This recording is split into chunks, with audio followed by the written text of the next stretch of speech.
기생문화라는 것 자체가 우리가 이 기생문화 속에서 우리가 어떤 가치를 만들어내고 음식의 가치를 만들어냈으면 됐는데 기생문화라는 것 자체가 거기서 놀고 먹는 문화로서 돼버렸다 이거지. 그러니까 기생문화가 됐기 때문에 음식을 하는 사람은 천하게 여겼습니다. 천한 사람들이 저는 술집을 한다고 했단 말이에요.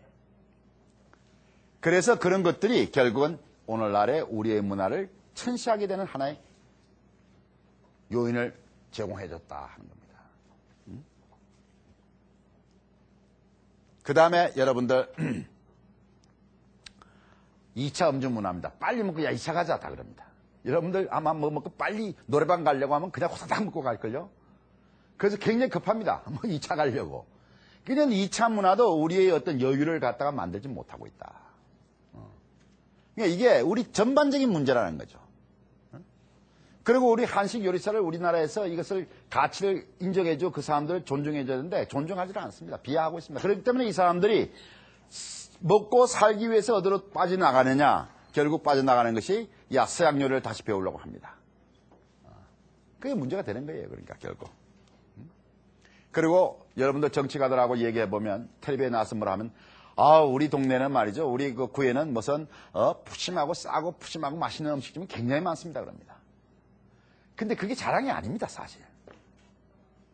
정말 우리 구에는 가치 있는 음식을 만든 식당이 있다는 얘기를 해야죠. 가치 있는 음식. 여러분들이 조리하시는 분들이면 여러분들은 가치 있는 음식을 만드는 사람들이 돼야 됩니다. 그리고 그걸 인정해주는 이 사회적 분위기가 돼야 됩니다. 그건 여러분들이 함께 만들어 가야 됩니다. 그럼 우리가 어떻게 해서 이 음식을 그럼 우리가 만들어 갈 것이냐. 여러분도 알다시피 5가지 마음으로 창조한다고 그랬습니다. 훈련된 마음, 종합하는 마음, 창조하는 마음, 존중하는 마음, 윤리적 마음인데 이것은 어떤 의미냐면 여러분이 다 기술자가 돼야 된다는 거죠. 최고 한 가지에는. 기술자가 되고 그 다음에 이것을 종합할 수 있는 편집을 해야 된다. 다 하나의 편집이 돼야 된다. 아까 우리 우가에 봤죠? 모든 게 편집되어 있는 겁니다. 편집돼야 되고 그 다음에 그 속에서 우리가 새로운 메뉴를 자꾸 만들어 가야 됩니다. 그리고 그것을 그 다음에 각자가 다 존중해 줘야 됩니다. 우리가. 인정해 줘야 됩니다. 그 다음에 가스는 것이 사회의 공공이익을 위수하는 윤리성과 공공성을 함께 가져야 된다. 그 다음 뭐냐? 우리나라 지금 쓰레기가 많습니다. 엄청납니다. 쓰레기 1년에 없애는 쓰레기를 처리하는 비용이 얼마인 줄 아십니까? 음식 쓰레기 5천억이 듭니다. 그리고 음식이 모여져가 사라지는 게 얼마인 줄 아십니까? 1년에 14조입니다. 14조 원. 우리나라의 음식 버리는 음식하고 우리가 신음식이 50%가 음식의 쓰레기의 반이 지금 신음식과 버리는 음식입니다. 엄청난 양이죠. 그러니까. 그런 것들만 우리가 바뀌더라도 우리의 식문화는 엄청나게 변화가 온다는 거죠. 그럼 우리가 한국 음식이라는 뭐 어떻게 하느냐?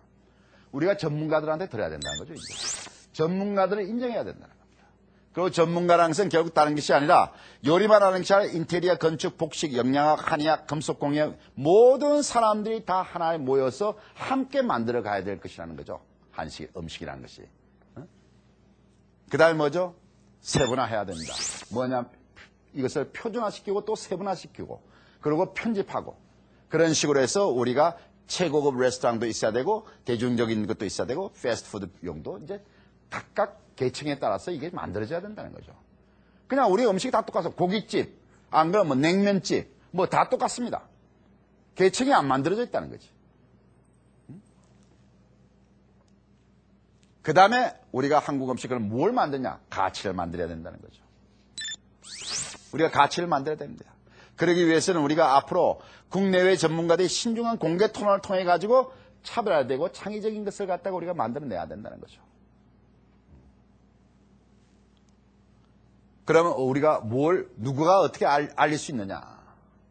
바로 우리가 해야 하는 거죠, 이거. 여러분들 말씀이죠. 문화라는 것은 위에서 아래로 흐릅니다. 그래서 제가 며칠 전에, 한 달 전에 제가 실론을 썼습니다만은 청와대에서 이 가치를 만들어내라고 말씀을 드렸습니다. 즉, 청와대의 모든 행사, 그런 것을 우리의 가장 아름다운 문화로서 종합시켜라. 그리고 거기서 지금 여러분들 입찰에 몇십억, 뭐가 몇억 해가지고 지금 많이 나오는데 그런 것을 하기 전에 먼저 청와대나 그 다음에 우리나라의 외국에 나가 있는 대사관 관저부터 우리나라의 도자기와 그릇과 모든 것을 세계 최고의 수준으로 다 거기다 차려놓아라 이거죠.